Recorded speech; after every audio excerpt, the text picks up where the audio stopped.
Sejam todos bem-vindos. Aqui é o professor Renato Lara de Assis. Sou professor do IF Goiano Campus Iporá. E, dando sequência ao curso de Agricultor Orgânico, nós vamos falar sobre o manejo e conservação do solo e da água em sistemas orgânicos. Inicialmente, nós vamos ter alguns conceitos iniciais. Devido ao curso ser bastante básico, nós vamos falar um pouquinho sobre os conceitos iniciais de solo. O que é o solo?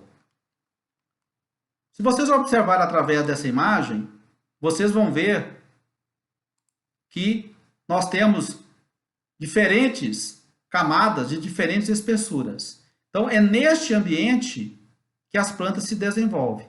Então, o solo se origina através de alteração das rochas e ele é formado por várias camadas. Essas camadas são chamadas de horizontes.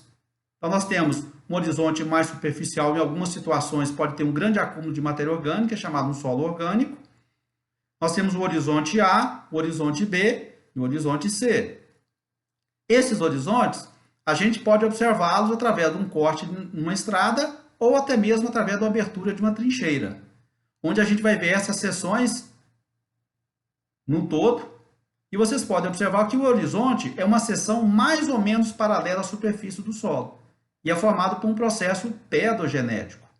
Ao somatório desses horizontes, a gente tem o chamado perfil do solo. O que são os horizontes do solo? Nós temos uma divisão onde nós temos diferentes horizontes. Nós temos um horizonte mais superficial, que é chamado horizonte A, é uma parte mais rica em matéria orgânica, onde tem uma atividade microbiana bastante intensa. A parte mais escura é onde as plantas retiram seus alimentos, onde nós temos um maior acúmulo de elementos nutrientes na camada superficial.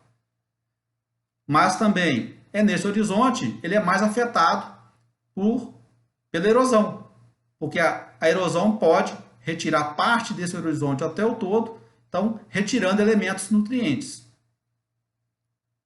Então, em grande parte do curso, nós vamos falar justamente o quê? Da preocupação em preservar, principalmente, as características do horizonte A, onde ele é o mais importante para o crescimento das plantas. Abaixo nós temos o horizonte B, que é chamado também de subsolo. Ele é mais pobre em matéria orgânica e ele também tem uma menor atividade microbiana.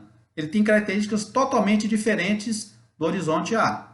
E logo abaixo nós temos o horizonte C, é onde nós temos o intervalo entre a transição entre o solo, porque abaixo nós temos a rocha. É a última camada de solo, a partir de onde se origina o solo. Então, observem vocês que o solo inicia-se a formação de cima e ele vai aprofundando lentamente. Isso é um processo que gasta-se milhões e milhões e milhões de anos. Por que é importante nós conhecermos os horizontes do solo? Porque nós vamos ter solos com diferentes características. Solos mais profundos, onde esses horizontes são bem definidos. Solos pouco profundos, onde nós teremos esses horizontes com pequenas espessuras, ou também a presença de água próxima à superfície.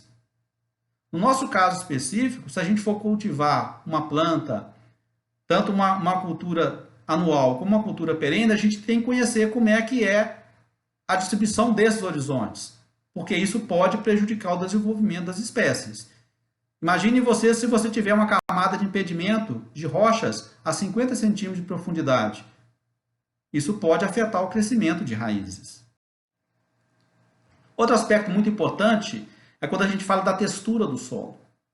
A textura é a distribuição quantitativa das partículas quanto ao seu tamanho. Então, nós temos no solo partículas de areia, de silt ou limo e de argila. Essa determinação, isso aqui é feito em laboratório, onde a gente determina, a gente quantifica quanto que o solo tem de areia, silt e argila. Quando você encaminha uma amostra de solo para o laboratório, essa amostra, ao chegar no laboratório, ela é passada numa peneira de malha de 2 milímetros de diâmetro. Então, o que passar através dela será essas três frações. Então, observe o diâmetro da areia de 2 até 53 micra, ou 0,053 milímetros. O limo, 53 micra a 2 micra, e argila menor que 2 micra. E observe vocês, pela dimensão, uma ideia, olha a diferença em termos de tamanho. São informações também importantes que vocês vão ver. Solos mais arenosos retêm menor quantidade de água. Solos mais argilosos retêm mais água. Tem a relação com o tamanho da fração, com a sua superfície e disposição. A gente faz a textura do solo, a gente distribui o solo em diferentes classes. Então, esse aqui que eu estou apresentando para vocês é um chamado triângulo textural, onde ele tem o teor de argila de 0 a 100, o teor de silt de 0 a 100 e o teor de areia de 0 a 100. Então, aqui nós temos 5 classes sendo divididos a classe textural. Muito argilosa, argilosa, média, siltosa e arenosa. Então, só para vocês terem uma ideia. Então, a textura muito argilosa é quando o solo tem mais de 60% de argila. Textura argilosa entre 35% e 60% e assim sucessivamente. Então, se a gente fosse determinar qual é a classe textural de um solo, eu estou dando um exemplo. Um solo com 30% de argila, eu marquei 30% de argila, ele tem 25% de silt ou limo e ele tem 45% de areia. Quando eu faço a união dos pontos, essas retas, observe que eu caí dentro de uma área. Que área foi essa? Textura média. Então, esse solo, com essas características, tem a textura média.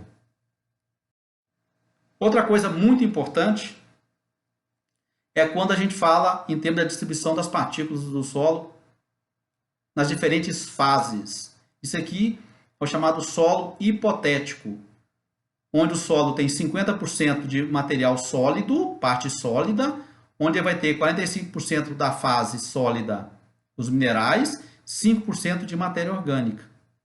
E os outros 50% vai ser assim distribuído, 25% por água e 25% por ar. A grande questão, isso aqui é um solo hipotético. Nos solos agricultáveis que nós temos, a matéria orgânica está em torno aí de 1, 2%. Quando a gente preconiza a produção orgânica, a gente tem que elevar esse teor de matéria orgânica. Quanto maior o teor de matéria orgânica, melhor. Vocês vão ver a importância da matéria orgânica na retenção de água, na disponibilidade de nutrientes, né? E o efeito que ela traz nas propriedades físicas, químicas e biológicas do solo. Então, eu estou apresentando para vocês os conceitos básicos. Nós teremos agora, logo em sequência, outras apresentações. Lembrando que essas apresentações são num curto espaço de tempo.